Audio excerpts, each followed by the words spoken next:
ശരിയായിക്കൊള്ളും. നിന്നോടൊന്നല്ല, ഒരു പെൺകുട്ടിയോടും ചെയ്യാൻ പാടില്ലാത്തതാ നിന്റെ വീട്ടുകാര് നിന്നോട് ചെയ്തത്.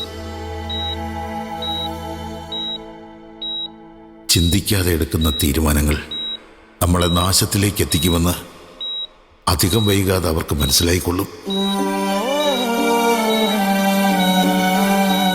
അതിനവർ പശ്ചാത്തപിക്കുകയും ചെയ്യും.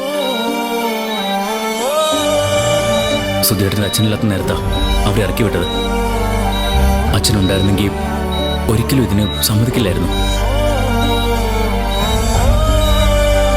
അവർക്കെന്താ വട്ടുണ്ടോ? ദേവിക ആ വീട്ടിൽ നിന്ന് എന്താ കുഴപ്പം? എല്ലാം അവരെ കൊണ്ട് ചെയ്യിപ്പിക്കുന്നല്ലേ അളിയ.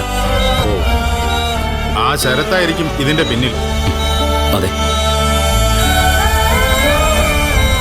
അവനെയാണ് വീട്ടിൽ നിന്ന് ആദ്യം അടിച്ചിറക്കേണ്ടത്. അവനാ വീട് കുളം തോണ്ടും. അതിനുള്ള സമയം വരും. ഇപ്പോ അവനെ വാഴ്ത്തി പാടുന്നവര് നാളെ തള്ളി പറയും. അതിനി അധികം കാത്തിരിക്കൊന്നും വേണ്ട.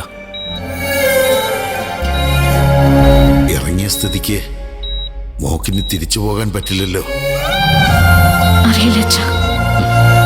എന്നാ എനിക്കറിയാം.